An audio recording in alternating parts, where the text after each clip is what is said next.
Bom dia a todos, boa tarde para outros. Bom dia.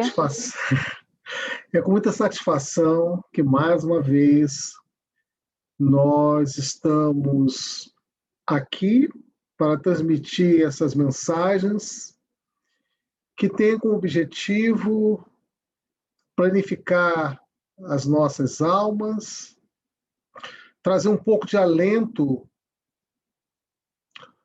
aos nossos sofrimentos, às nossas dores, e agradecer à sociedade espírita, nosso lar, por nos estar dando essa oportunidade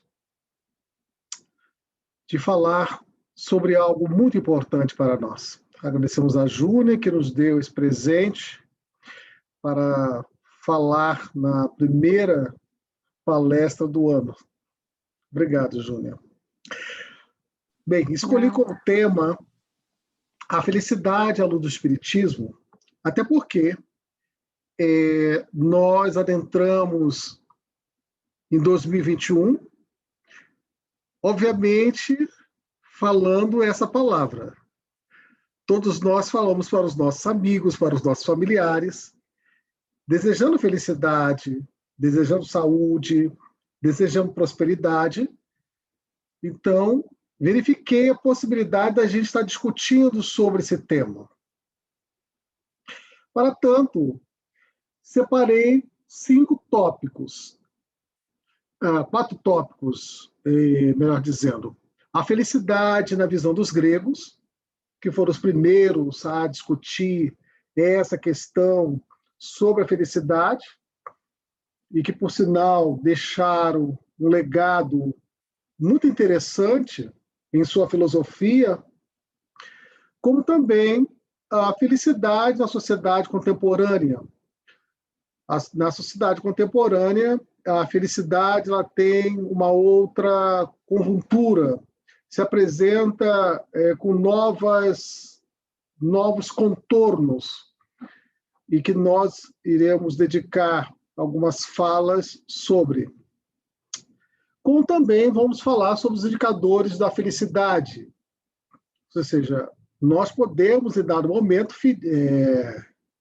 medir a felicidade. A ONU, ela mede a felicidade anualmente. E daqui a 2 meses, ela vai apresentar à Organização das Nações Unidas um relatório sobre indicadores de felicidade, que todo março de cada ano eles apresentam um relatório. Nós vamos apresentar, obviamente, o relatório, algumas falas, alguns slides sobre indicador de felicidade do ano 2019. E também vamos falar sobre a felicidade da visão espírita e na visão de Jesus, como não poderia deixar de ser. Muito bem. Os gregos estabeleceram como conduta algo muito importante. Eles se dedicavam a discutir, a debater sobre virtudes. E uma das virtudes muito palpitante na sociedade era a questão da felicidade. De que maneira atingir a felicidade, já que é algo que todos nós temos in situ em nós. Platão tinha a felicidade enquanto fazer o bem, vinculado à bondade. Você ia ser feliz, adquirir a felicidade quando você aprendesse a fazer o bem, colocar isso como modus operandi. Para tanto, ele fala que o indivíduo virtuoso, um indivíduo feliz, é o indivíduo que tem na sua conduta a prática do bem. Em todas as etapas, em todas as fases, em todos os seus movimentos. Já para Aristóteles, também trabalhando sobre a questão da necessidade de pontuar, de discutir a questão da felicidade, ele coloca que deveria ser um indivíduo deveria ter uma vida virtuosa. O indivíduo deveria pautar a sua conduta com base nas virtudes. E que isso, com certeza, iria levá-lo ao bem-estar, tanto físico quanto social.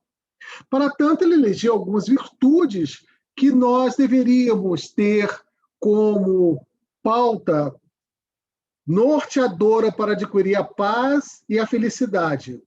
Ele elenca uma série de virtudes e que você deveria pautar isso com equilíbrio, nem tanto lá, nem tanto cá.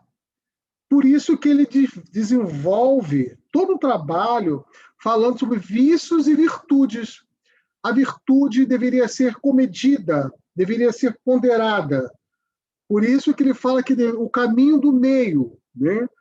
Nem muito a virtude exagerada pode gerar vício. Então ele falava assim que o indivíduo deveria pautar sua conduta para adquirir performance, adotando uma postura do equilíbrio. Já Epicuro, à mesma época, um pouco antes, falava que felicidade seria a prática do prazer, né? Não prazer desequilibrado, mas buscando equidade das emoções, na administração melhor do desejo, uma vez que somos indivíduos desejantes, desejamos ter prazer, e o prazer está íncito no indivíduo, que faz com que ele vá em busca para atingir seus propósitos, para atingir as suas necessidades. Então ele falava que você é feliz quando você tem uma conduta prazerosa, que faz as coisas com prazer, que estabelece o seu diálogo, a sua relação, baseada na vivência das boas emoções, no equilíbrio das emoções. Já para Sócrates, a felicidade não se relaciona apenas à satisfação dos desejos, das necessidades do corpo, mas principalmente das necessidades da alma. A alma tem necessidades muito mais prementes, muito mais elevadas do que as necessidades do corpo.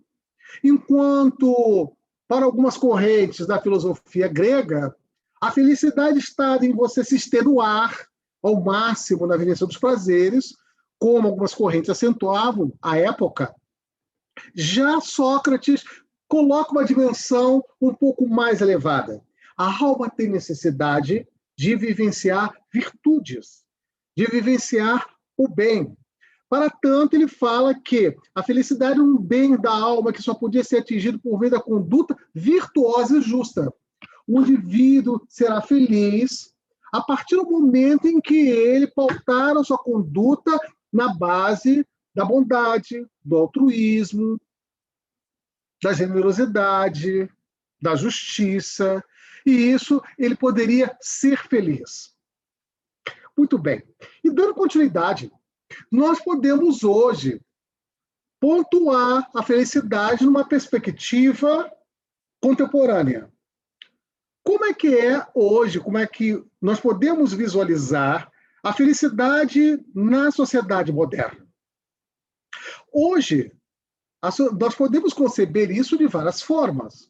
Uma das tendências bem visível que nós vivemos um período confuso, um período conturbado, um período em que as pessoas estão buscando a felicidade, como visualizamos em vários aspectos, a felicidade a qualquer custo, a felicidade a qualquer preço. As pessoas fogem, muitas das vezes, da infelicidade, muitas das vezes, e buscam, através de subterfúgios e de comportamentos adversos, ser feliz. Estabelece como indicadores, como pauta da sua conduta, muitas das vezes, situações que nem sempre se coadunam, levam à felicidade e levam em si à infelicidade. Porque muitas das vezes não medem, não calculam a consequência dos seus atos. Por conta disso, sofre as consequências de atos muitas vezes impensados. De uma sociedade onde pauta descoloca que um dos indicadores para ser feliz é ter bens materiais. Não que bens materiais não sejam importantes, até porque nós necessitamos dos bens materiais para viver, para ter uma qualidade de vida. Mas, muitas das vezes, a sociedade coloca isso como Deus moderno. Ter bens materiais como indicador de felicidade. E a felicidade, muitas vezes, não está vinculada aos bens materiais. Porque, como nós somos indivíduos desejantes, que desejamos sempre, às vezes temos necessidades irreais, que não correspondem à sua necessidade real, que não vai te dar a facilidade, o prazer, daquilo que você busca, porque às vezes a gente atinge aquele objetivo e falta alguma coisa, porque aquele objeto ao qual foi nosso objeto de desejo já não tem mais o apelo que tinha. Trabalhamos muitas das vezes para construir uma fortuna e conseguimos, e muitas das vezes nos decepcionamos, nos deparamos com vazio que nossa benfeitora Joana de Anjos coloca um vazio existencial. Uma dor que dilacera o ser. A angústia bate. A depressão, muitas das vezes, chega ao indivíduo fazendo estragos. Porque a gente se questiona, tenho tudo isso que eu planejei durante muito tempo e consegui. E em algum momento o indivíduo fala, a gente tem tudo isso, mas não falta alguma coisa.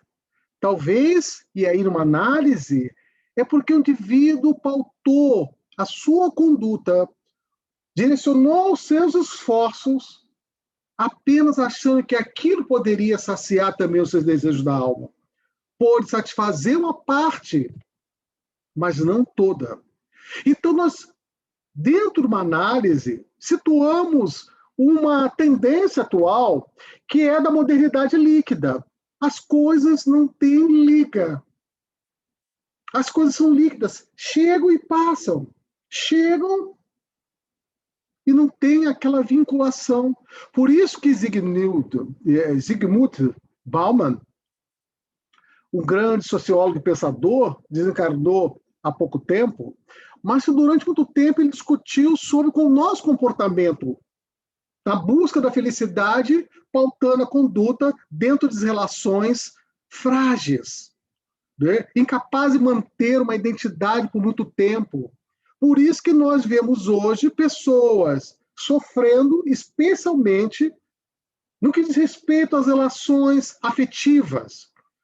Se esconde através de uma tela do computador, se utilizando de username, de nick, de vários outros apelidos, para tentar manter uma integridade. Por isso que nós mentimos, às vezes, para nós mesmos, buscando a felicidade. Porque pautamos a conduta com bases frágeis. Por isso que hoje a sociedade é caracterizada, na modernidade, líquida. Porque as pessoas, nós, muitas das vezes, não estabelecemos uma relação concreta, rígida, no sentido de poder lhe dar satisfação. Ainda nessa sociedade líquida,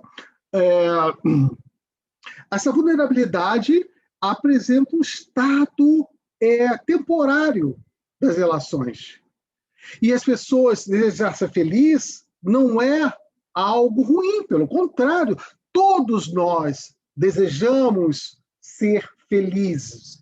Mas, às vezes, a maneira no qual nós estamos buscando essa felicidade é que traz, muitas das vezes, consequências nefastas, ruins, que beira, muitas das vezes, a uma sociedade que, não conseguindo aquilo que planejou, se depara com um quadro de depressão, se depara com um quadro de angústia, e muitas das vezes buscam, em não sabendo administrar as suas frustrações, em não sabendo administrar, lidar com as suas dores, com as suas perdas, com as suas faltas, com os seus vazios, se deparam com o uso de medicamento.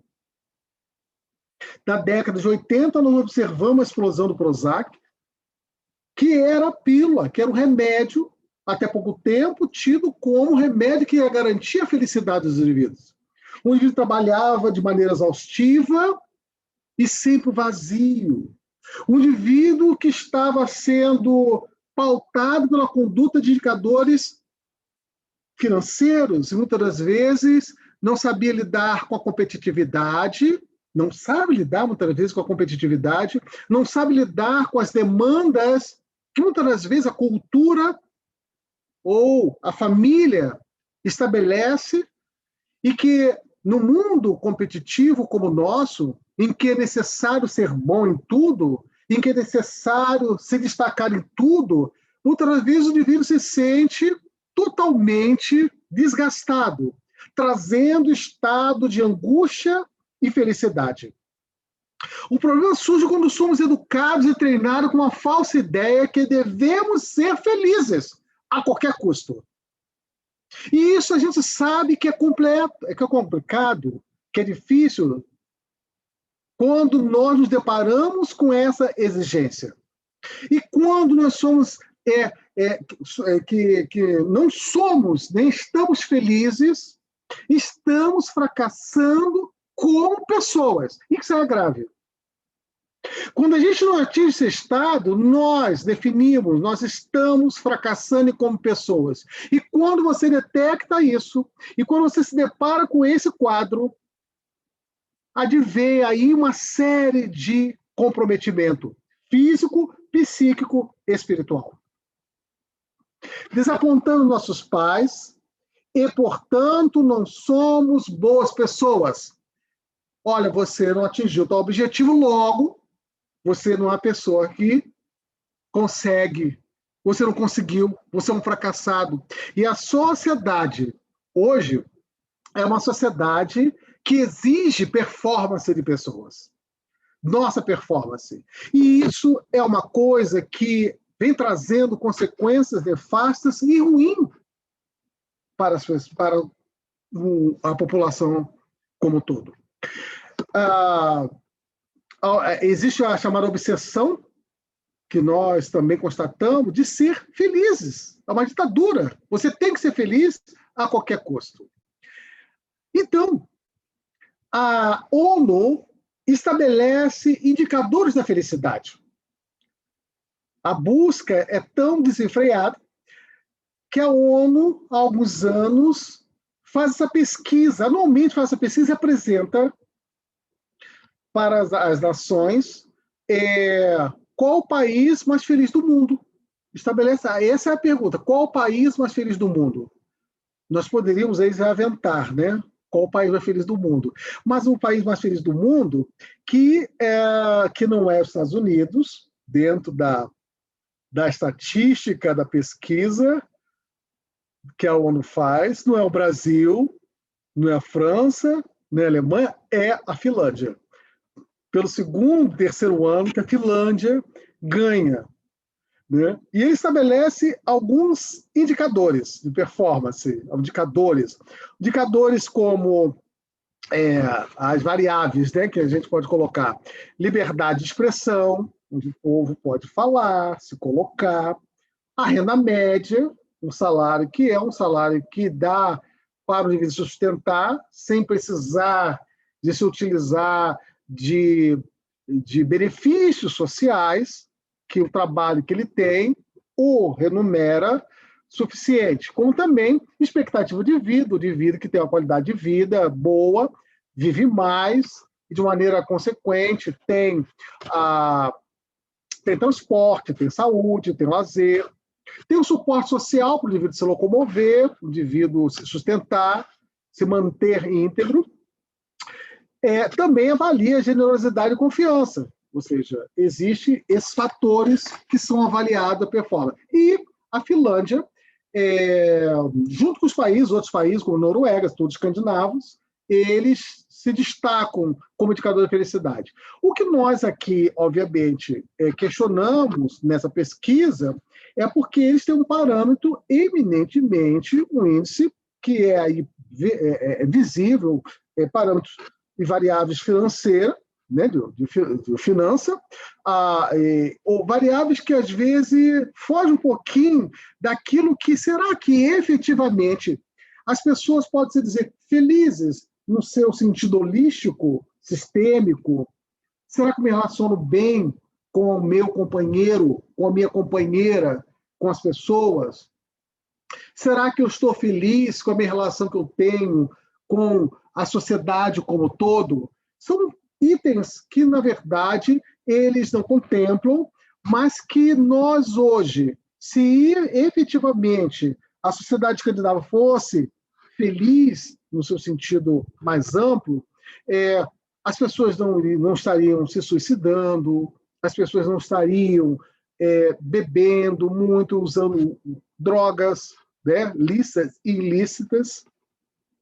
Enfim, nós ainda, quando a Júlia nos ofereceu a oportunidade de fazer palestra, de fazer esse estudo, nós deparamos com algo muito bacana, muito interessante.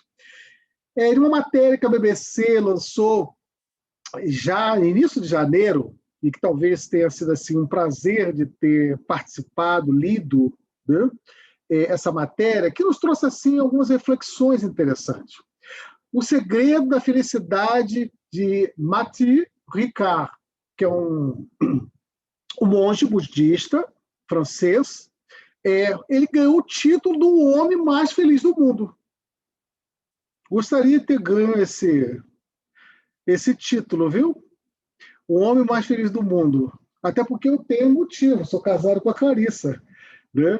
Isso é um motivo muito especial para ser o homem mais feliz do mundo. Essa alma especial que está ao nosso lado da batalha. Interessante dessa pesquisa que os pesquisadores submeteram ao cérebro do Richard, do Ricard, e mais de centenas de outros de voluntários, se submeteram a ressonância magnéticas, né? Que, por sinal, muito interessante para detectar o nível de estresse, irritabilidade, aborrecimento, prazer e satisfação. Olha que coisa interessante, né? E aí submeteram ele, obviamente, submeteram ele a esse tipo de exposição, e para detectar o nível de felicidade de cada participante foi medido uma escala de 0,3, né? Muito feliz, e -3, muito feliz, né? Muito infeliz e muito feliz. E aí foi interessante que o Mathieu Ricard, ele ultrapassou o parâmetro de indicador. Ele alcançou nada menos de menos 0,45. Ele superou todos os outros participantes e todos os próprios limites estabelecidos pelo estudo. Isso é interessante. O homem mais feliz do mundo. Mas aí o que mais interessante é por que ele ganhou esse título, né? O que ele tem? Quais são as habilidades que esse budista, que esse homem, que é um biólogo, é um PhD em biologia molecular. Ele deu aula na Universidade do Rio Grande do Sul, uma pessoa muito interessante, mas que adotou para a sua vida, há alguns anos, seguiu o budismo, né? Se utilizando de algumas práticas interessantes. E aí um repórter da BBC perguntou a ele: o que é felicidade para você? Eu perguntaria para todos nós: o que é felicidade para nós? Bem, o monge respondeu da seguinte forma: a felicidade não é simplesmente uma sucessão interminável de sensações prazerosas, o que parece mais uma receita para a exaustão. Então, quer dizer, as pessoas têm, faz isso, faz aquilo, pratica isso, pratica aquilo, como se a gente fosse, a partir desse receituário, ser feliz de uma hora para outra. E ele fala uma coisa interessante: está mais para uma forma ideal de ser, que resulta do cultivo de muitas qualidades fundamentais, como, e aí que eu acho interessante, minha gente, como altruísmo, compaixão, liberdade interior, resiliência, equilíbrio emocional, equilíbrio interior e paz e tantas outras. Olha aqui, eu gostaria de chamar a atenção para esse aspecto aqui das qualidades fundamentais. A pessoa feliz é a pessoa que pratica altruísmo, que vivencia altruísmo. É aquela pessoa que, em dado momento, permite que a emoção do amor, desse afeto positivo, dessa virtude positiva, ela seja norteadora de nossas vidas. Como também a compaixão, ter empatia com o outro, ter empatia nas suas relações, ter sensibilidade no trato com as pessoas. Ao mesmo tempo, ter liberdade interior. A pessoa se autoconhece. A pessoa tem... as pessoas pautam sua conduta considerando que eu posso, né, desenvolver uma prática da sensibilidade. A pessoa sabe lidar com as pressões, sabe trabalhar sob pressão e obter bons resultados, e não se deixa a pressão levar ao Prozac, levar substâncias, muitas vezes ilícitas, como droga, para minimizar, para aliviar um pouco da pressão que todos nós, muitas das vezes, nos deparamos e que levam, muitas das vezes, a situações lastimáveis. Especialmente quando nós temos e passamos com um dos nossos familiares sofrendo com alguma intercorrência de saúde física, que só Deus sabe o que uma pessoa, quando tem um familiar doente, o que isso nos pressiona, o que isso nos traz. As nossas energias, muitas das vezes, ficam, né, à flor da pele e achamos que a gente não vai conseguir. As pessoas que, em dado momento, desenvolvem felicidade, aprendem a lidar com as pressões e com as dificuldades. Desenvolve fé, desenvolve esperança. Tem equilíbrio emocional, né? Sabe pautar sua conduta respeitando o outro e tanto mais. Ainda, o repórter muito agudo, muito inteligente, ele pergunta qual é o segredo da felicidade. E ele fala o seguinte, ele destaca duas virtudes, dois comportamentos, duas emoções, altruísmo e compaixão. Porque, na verdade, ele situa que, muitas das vezes, a nossa felicidade está em busca de um comportamento egóico, egoísta. E isso não funciona. É uma situação em que todos perdem. Porque a gente não pratica essa coisa da troca. Achamos que só nós somos alvo. Então, quando nós pautamos a nossa conduta considerando outras variáveis, nós estamos dando assim base, sustentação para adquirir a felicidade. Você torna a sua própria vida miserável quando você pauta a sua conduta na base egóica, do egoísmo. E quando, igualmente, torna a vida dos outros uma vida miserável. E quando a partir do altruísmo é uma situação em que todos ganham. Quando existe amor, quando existe afeto, quando existe prazer.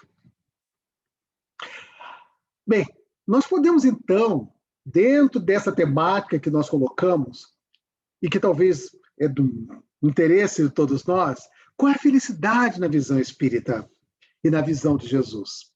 Na questão 920 do Livro dos Espíritos, nos traz uma informação que eu considero muito interessante. A Cláudia falou, se porventura tivesse de viver numa ilha deserta, ela levaria essa questão para discutir, para debater, né? Levaria o Livro dos Espíritos e o Evangelho segundo o Espiritismo. Ela falou que ia viver bem, né? Pode o homem gozar de completa felicidade na Terra? É uma questão muito discutida, muito falada por nós.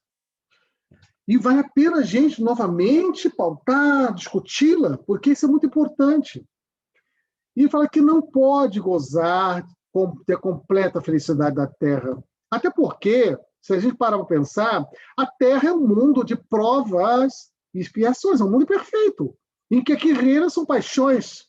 Logo, sofrimento, dores, são peculiares, são visíveis em nossas vidas, nosso comportamento, nosso dia a dia.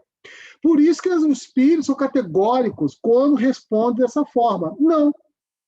Por isso que a vida lhe foi dada como prova ou expiação. Pronto, isso aí já define e já nos pauta que a vida na Terra, que nos foi facultada, que nos foi possibilitada, é como prova e expiação. Estamos aqui para reparar, estamos aqui para expiar. Estamos aqui para corrigir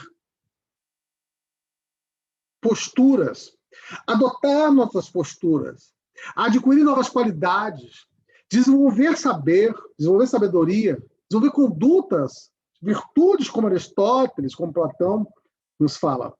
Dele, porém, depende a suavização de seus males e o ser tão felizes quanto possível na Terra. Então, a felicidade não depende dos outros, depende de nós. A felicidade trabalhada, fomentada, discutida, vivida, depende de nós. Depende de nós ter uma conduta rígida, irresponsável, egóica ou não.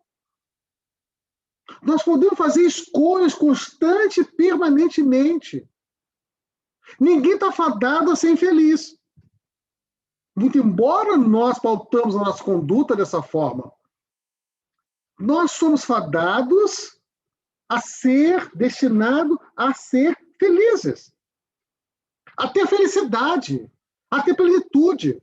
Somos espíritos criados por Deus, simples e ignorantes, mas que nessa trajetória nós vamos conseguindo amelhar qualidades, recursos que nos dará, sim, a oportunidade de ter o prazer dos gozos terrenos numa perspectiva eminentemente materialista. Como também, ainda no Livro dos Espíritos, Kardec discute, na questão 921, nos traz uma informação que eu considero muito oportuna. Quando Kardec faz a pergunta, concebes que o homem será feliz na Terra quando a humanidade estiver transformada? Mas, enquanto isso não se verifica, poderá conseguir uma felicidade relativa? Essa pergunta eu achei muito interessante. Felicidade relativa, já que a gente vive nesse mundo relativo. Olha que resposta contundente. O homem é quase sempre obreiro da sua própria infelicidade. Nós criamos, fabricamos infelicidade. Nós somos herdeiros, como os benfeitores falam, nós somos herdeiros do universo. O universo existe para nós. Deus, na sua sabedoria perfeita, Pai, soberanamente bom e justo, nos dá toda a possibilidade de ser felizes. Sendo que a nossa conduta, muitas das vezes, irresponsável, imatura, com falta de fé, cria para a própria existência mecanismos, situações geradoras de infelicidades. Na prática da lei de Deus, a muitos males se forrará e proporcionará a si mesmo felicidade, tão grande quanto comporte a sua existência grosseira. Gente, amigos, nós temos aqui a oportunidade de forjar uma vida melhor, de forjar uma existência com qualidade, menos infeliz. Se a gente parar e pensar que nós ainda não fazemos o que devemos fazer, nós pautamos muitas das vezes a nossa conduta buscando mecanismos de infelicidade, quando não pautamos a conduta com equilíbrio. E às vezes nós somos convidados e conclamados a pensar e a sentir com compaixão, com altruísmo, com respeito, mas a gente às vezes prefere a discussão, a guerra, a rebeldia, a troca de insultos. A sociedade está doente. Vivemos um mal-estar na sociedade. Na década de 30 do século passado, Freud escreveu um livro muito interessante, um texto que eu considero formidável em seu trabalho. Ele falava do mal-estar da sociedade. Que a sociedade, quando em vez, é visitada, comedida por um mal-estar que domina. E o mal-estar de hoje é o estresse. É a conduta, muitas das vezes, estressante, a angústia, a depressão. É o medo. Medo de ficar doente, medo em dar o momento de morrer.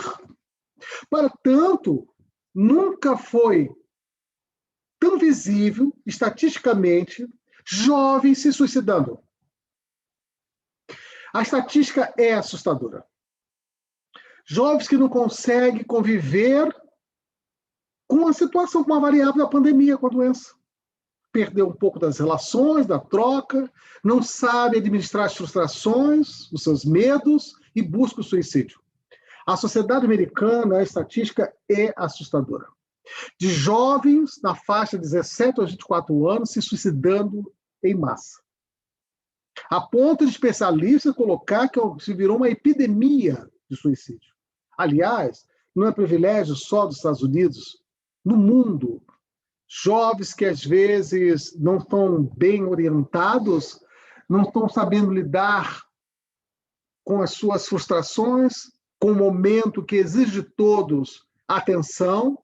Todos nós, de uma forma ou de outra, sofremos com isso. Todos nós estamos sofrendo o impacto da pandemia que assola a humanidade, que está ceifando vidas constantes e permanentemente. E nós estamos aqui sofrendo com isso. Então, nunca foi tão importante buscarmos adotar condutas ao qual e ter atitudes ao qual nós possamos conviver favoravelmente com as consequências dela. E dando continuidade, e encerrando essa parte do Livro dos Espíritos, fala na questão 922, que a felicidade terrestre é relativa à posição de cada um. O que basta para a felicidade de um constitui desgraça para o outro. Haverá, contudo, alguma forma de felicidade comum a todos os homens? Kardec foi fantástico nessa questão. Os espíritos são, assim, bem contundentes na sua resposta. Com relação à vida material, é a posse do necessário. O indivíduo, então, ele tem o necessário, pode viver. Mas com relação à vida moral, que talvez é o mais importante, a consciência tranquila e fé no futuro. Olha quando esse indicador é importante. Quando você tem consciência tranquila e fé no futuro, tudo passa, como diz Emmanuel. Tudo passa. Tristeza passa, dores passam, sofrimento passa. A maneira no qual vou lidar com essa situação que é mais importante. É o que será o diferencial. Para tanto, Jesus nos deixou, nos legou uma verdadeira carta que é um roteiro para o nosso bem viver, um roteiro para a felicidade. Jesus já estava prestes a desencarnar. E ele olha a multidão sofrida, amargurada, triste, abandonada por todos, e que estavam a seguir em busca do lenitivo, em busca de uma paz interior, qual nós atualmente. Diante de tantas agruras, tantas perdas, perda de amigos, perda de familiares, nós sofremos. Jesus, sentindo a nossa dor, sentindo a nossa angústia, tendo empatia, tendo altruísmo, tendo compaixão, talvez ali sim, o homem mais feliz poderia ser considerado, mas ele não estava feliz, estava triste. Porque a tristeza, que muitas das vezes a gente quer eliminar, são emoções naturais. São emoções nossas. O que a gente tem que saber lidar é com as nossas tristezas, é fazer com que a tristeza seja transformada e construída. Porque enquanto a gente fica triste por uma situação e não faz nada e cruza os braços, a pessoa é sofrendo. Mas essa emoção da tristeza deve ser um mecanismo transformador para todos nós. Por isso que Jesus, ele vem colocar as bem-aventuranças como uma mensagem da felicidade. Ele promete ali que a felicidade seria para os humildes do espírito, porque dele seria o reino dos céus. O cultivo da humildade o levaria esse indivíduo a superar dificuldades, a ter resiliência, a ter altruísmo, a ter compaixão. Tanto os que choram, os que estão vivendo um período de amargura, que tudo passa. Jesus ali dizia para os que choram, e chorar aí, minha gente. Todos os nossos corações choram. No mundo atual, quando você fala, eu estou feliz, é muito relativo. Quando nós vemos pessoas sofrendo, quando nós estamos vendo colegas passando por tormentos financeiros, é verdadeira hecatombe. Como ser feliz quando nós observamos pessoas sofrendo ao nosso lado? A todo instante observando notícias, recebendo notícias de sofrimento e dor. Mas temos que, aliado a isso, desenvolver, sim, empatia e altruísmo, para trocar, para interagir. A Sociedade Espírita Nosso Lar faz trabalhos interessantes. E um dos trabalhos ao qual estou vinculado, é a Clarissa, e que isso nos entusiasma bastante, é de fazer um trabalho de irradiação, gerenciado pela Geise, pela Mirella, por Veida e, portanto, os outros colegas, Patrícia. Isso é de uma importância capital. Nós não dimensionamos o quanto esse trabalho e tantos outros tem impacto na vida dos que choram, dos que estão sofrendo por algum embate, estão sendo visitados pela dor, e que o nosso amigo, um amigo do Brasil, Coraci, ele fala que são as promoções espirituais. Nossos sofrimentos, nossas dores, são promotoras espirituais. Portanto, Jesus, quando fala das bem-aventuranças, ele está ali dizendo para todos nós que podemos manter tranquilidade, manter confiança, manter fé, que tudo passa.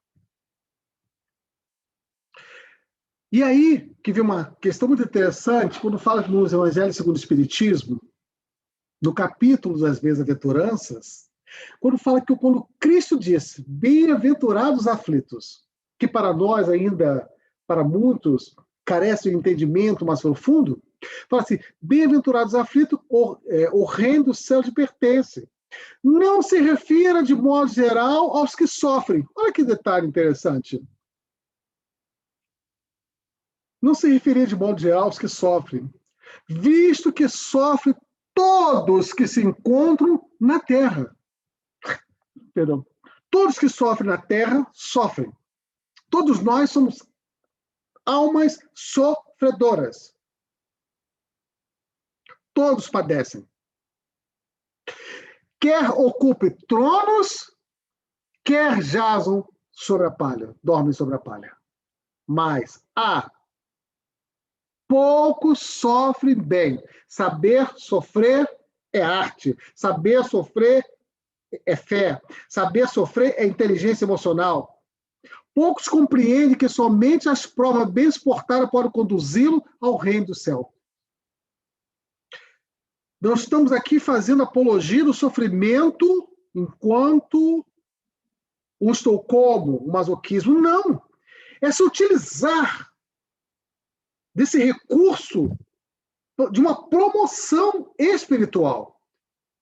Eu posso lidar com sofrimento com revolta, mas posso também lidar com sabedoria. Eu posso desenvolver virtude no sofrimento. E também acompanhar, interagir, trocar com os outros a sua dor. Ser sensível, olhar, sentir, participar. Ficar condoído, dar um abraço, um afeto, uma lembrança. Ser verdadeiramente sensível.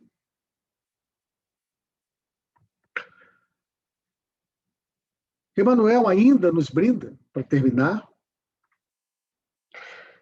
que quem se empobrece de ambições inferiores adquire a luz que nasce da sede de perfeição espiritual. A gente cresce, a gente desenvolve, quando a gente abandona maus hábitos. Aquele que se empobrece de orgulho encontra a fonte oculta da humildade vitoriosa. O orgulho, que é essa chaga que nos traz dores e sofrimento e angústia, quando abandonada, quando diminuída de nossas condutas, ela traz paz e satisfação. Tanto quanto a vaidade, que traz bênção de serviço, tanto quanto a ignorância, que faz com que a gente desenvolva a sabedoria. Na Revista Espírita, de 1958, Kardec nos traz uma mensagem muito interessante de um espírito iluminado, Louise Charly, quando ela, na Terra, quando passou, ela desenvolveu bastante virtudes. Em dando mensagem, ela trouxe um alento muito grande para nós. A mensagem é longa e nós reduzimos.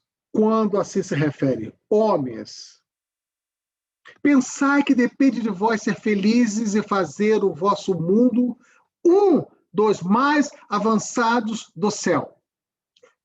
A terra, que ela se refere. Tereis de fazer calar os ódios. Gente, calar os ódios. E as inimizades, as brigas constantes, especialmente entre familiares e amigos. Disputas.